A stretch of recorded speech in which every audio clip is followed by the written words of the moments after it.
comparative analysis might take place, and to try to identify some of the ways in which comparative cases are not independent.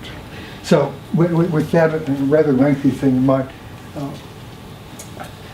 as a network theorist, the key notion of network analysis is really very, very simple. It's probably familiar to you, so I'm not going to spend a lot of time with that.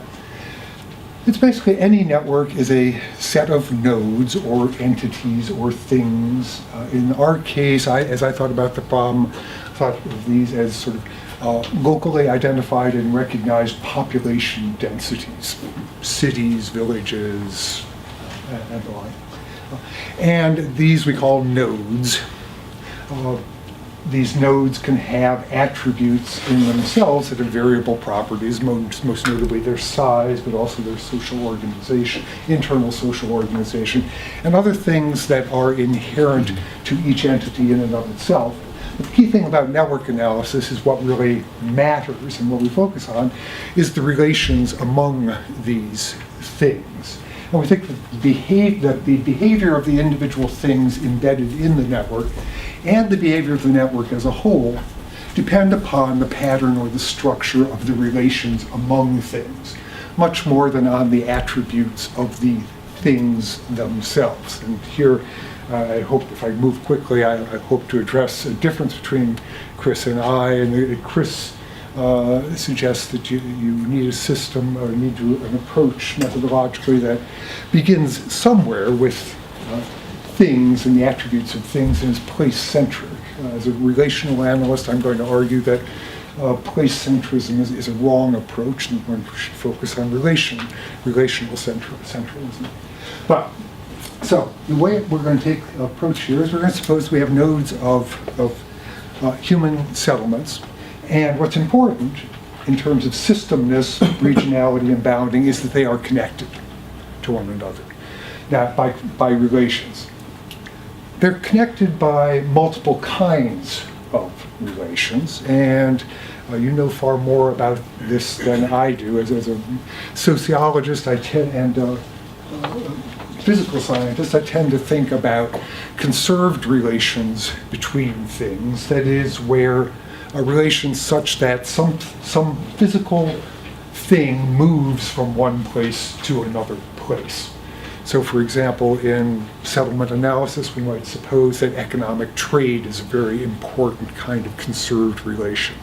The migration of populations from one place to another place might be a very important kind of conserved relation. So settlements are, in a certain sense, connected by a structure of movement of conserved things. And one can come up with a long list of conserved things. I don't claim to know enough about your fields of analysis to suppose what the most important of those things are. There are also informational ties or non-conserved relations between things. These are things which, if present in one place and move to another place in the system, are not destroyed. They don't leave the first place. Particularly knowledge, symbolic systems, cultural things are not destroyed if I teach you something, we now both know it. It's not that I have transferred it to you.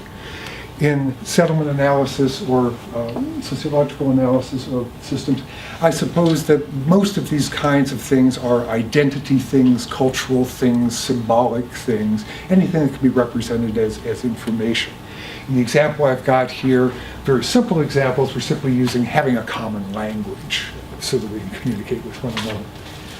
And thirdly, the third kind of relations that tie things together in network analysis are so here we see that places may be connected together by many, many different systems of ties simultaneously, or multi-level networks.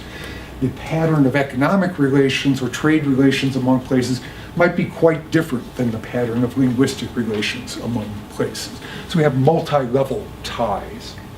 And we have a third kind of tie, embedding ties or multiplex ties, affiliation ties. That is, places may be brought together by being commonly organized by entities at a higher level.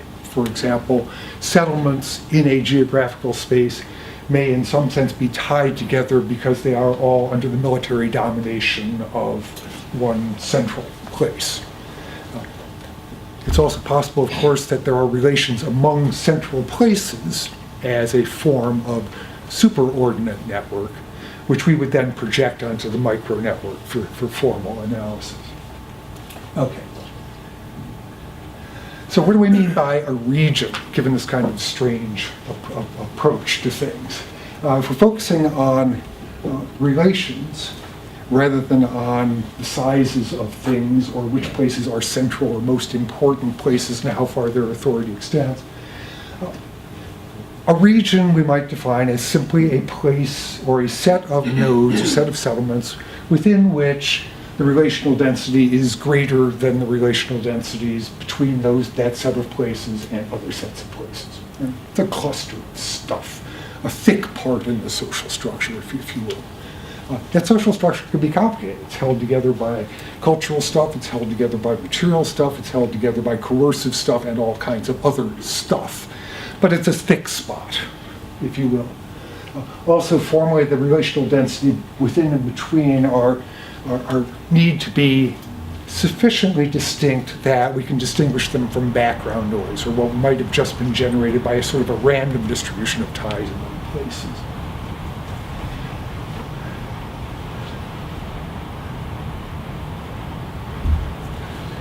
Taking this kind of approach, then, if we have a settlement system, basically what we want to do is we want to partition it or find clumps of local density in it that satisfy these properties, where the connections can be of a variety of types.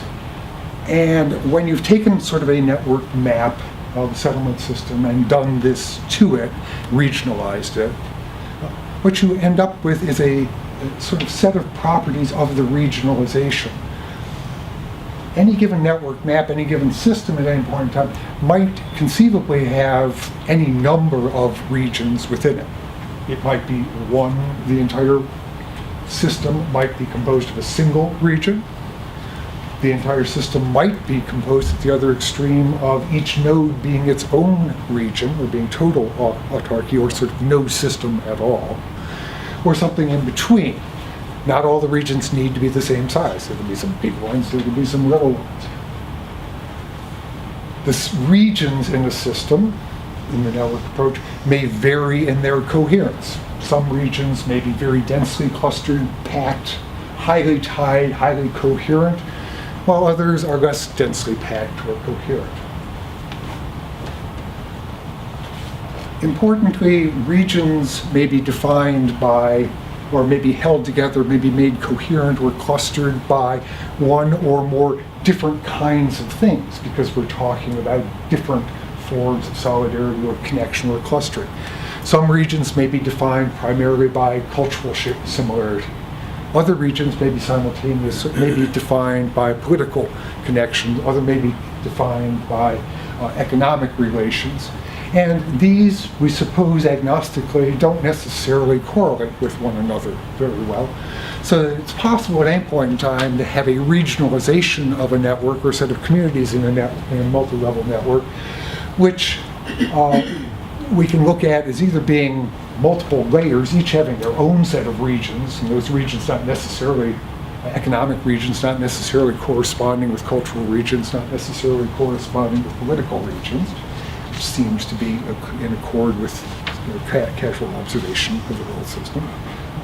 Or we might treat them jointly as system-ness being defined by, and regionality being defined by, coherence in general, which might be, in any particular case, any combination of these kinds of relations. I'm going to show you just some brief results on a couple approaches.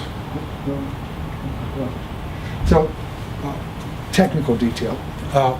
So, given a multi-level or multi-relational network of places connected by stuff, how do you actually sort of, from the ground up, identify local densities or clusters, define how autonomous they are from one another, and figure out where the boundaries lie, what the regions are, and the attributes of these things. Probably the dominant approach is what's called community finding algorithms in complex networks, associated with Mark Newman at the University of Michigan, called modularity. The technical details I don't fully understand myself, and you don't need to care about.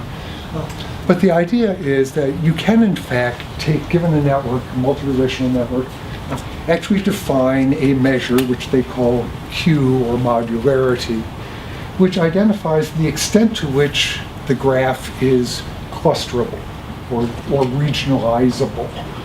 That is, how tight, how separate, how distinct are the regions.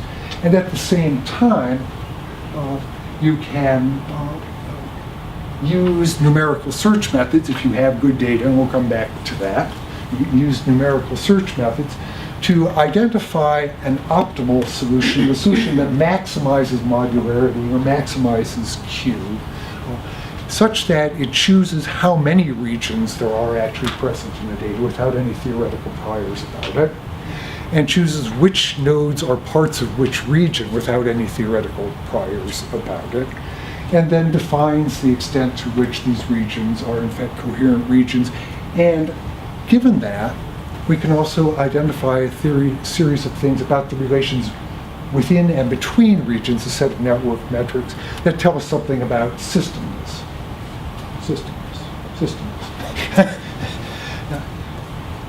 System is a wonderful word about which we can argue forever, and the disciplines have argued forever.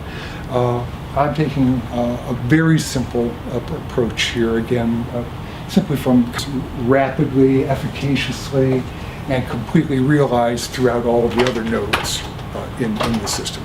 Essentially the speed and intensity with which signals of any kind perpetrate throughout the system.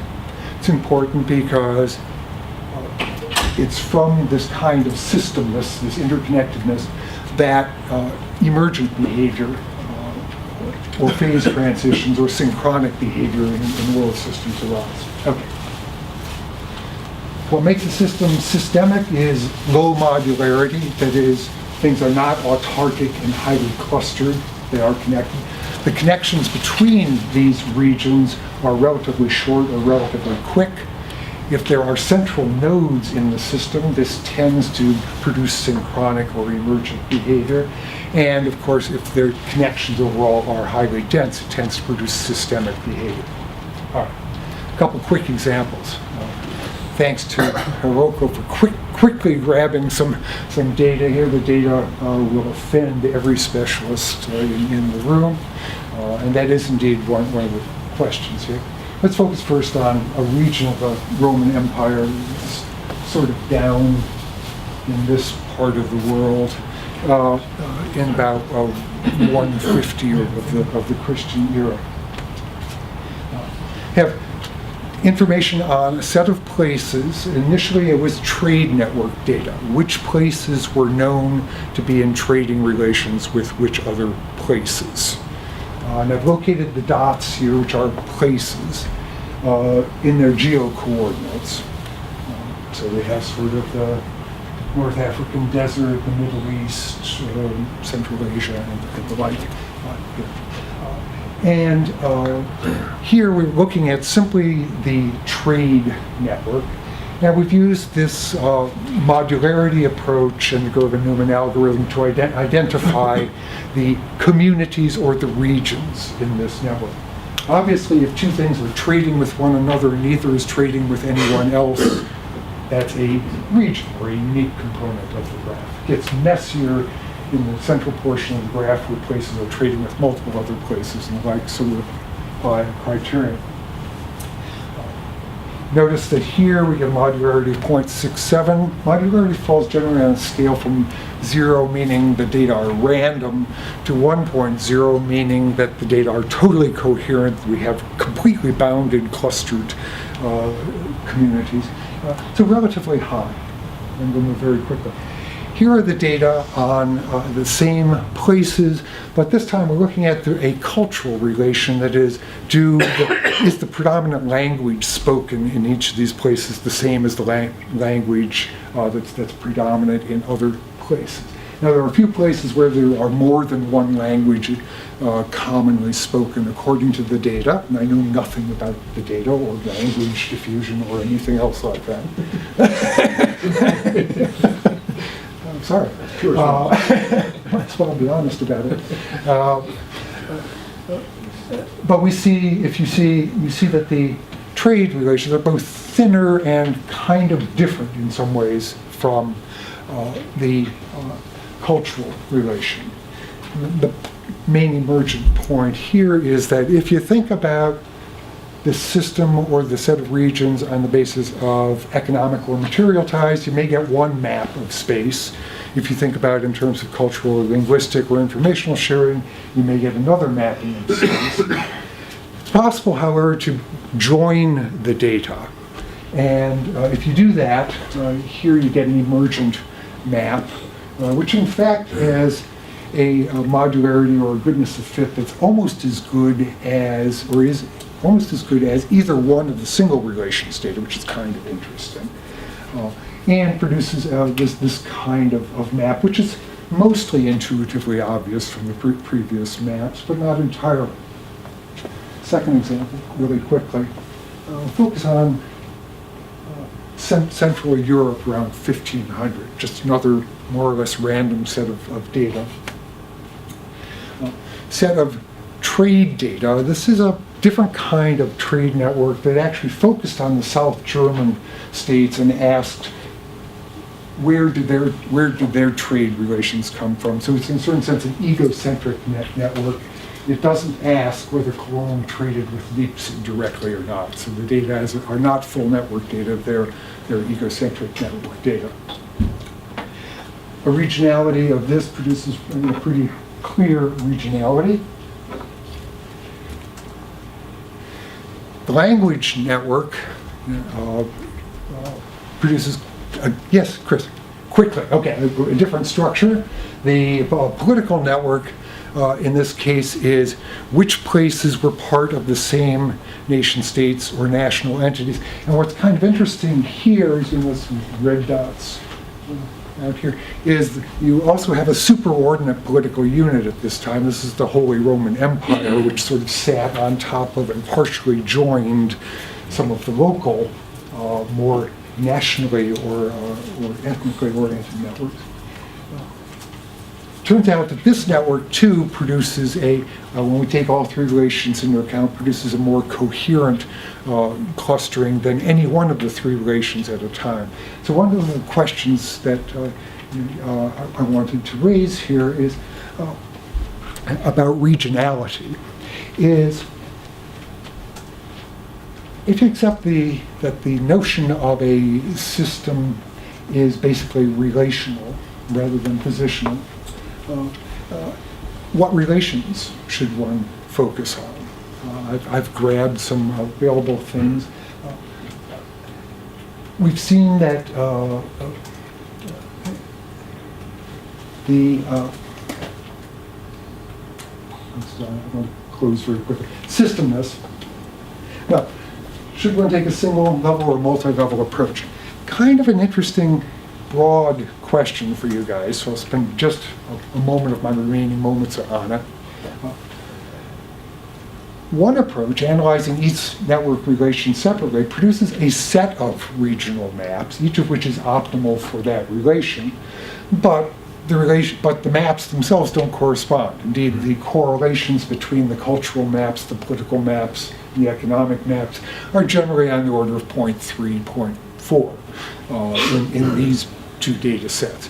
So there's a real difference in terms of whether you regionalize on the basis of sort of one kind of relation, or whether you regionalize on the basis of multiple kinds of ties and relations simultaneously all at the same time. So what do you mean when you say two places are tied to one another closely or not? Is kind of a fundamental question. The idea of systemness here, also want to point out, is that modularity, this approach of trying to identify regions seems to pull things apart. And indeed, if we pull a map apart into fully separate regions, there in a certain sense is no system outside of each region, because what happens in one doesn't affect one another. Most systems, though, particularly if you take a relational approach, will have some degree of tiedness between one another. Modularity does provide a rough and ready index of the extent of autonomy or independence or slowness of time for diffusion from one place to another place. You have to be careful, though, because of the small world phenomenon. It's possible for most of the ties, and indeed most human systems look like this, it's possible for cases to be very densely tied with one another within a geographical space and have very minimal ties outside of that space. It's very typical of settlement systems, very typical of most human systems. The extent of system-ness is not a linear function of the degree of modularity or clustering. If the data display small world characteristics, that is, very dense ties within, yet at the same time very short average path distances from any node to any other node by way of a set of central or superordinate nodes that are connected to one another. And indeed, macro systems or macro relations tend to create the place system versus relational centralism. And I'll shut up, Chris. Another kind of key question, I think, for you to think about as you think about the problem of regionality, regionalization, and systemness is, should you be focusing on places and their attributes? A region is defined by having a central place that has a really big population in it relative to everything else. Perfectly reasonable and fairly conventional kind of approach. Or is what we mean by a region really fundamentally relational? That is, that a region is a region because it is held together coherently, has coordinated or solidaristic action because of the patterns of relations tying the entities within it. In a certain sense, they're not entirely separate questions. Big, central, powerful places are usually big, powerful, central places in part because of their locations within emergent networks. Places that happen to have fortunate locations in trading networks tend to get rich. On the other hand, and it's also true that central places, big, powerful places, like Rome, that can mount a very large army, can in fact create social relations by dominating over and asserting political authority over others. So that when one considers the spatial, or particularly the temporal dimension, one ought to regard, network theory suggests that you ought to regard the regionalization problem as a coevolutionary problem, in which the relations between things drive the attributes of the entities in that thing, and the attributes of the entities in that thing are key to figuring out what relations are going to wax and what relations are going to wane over time. Thanks.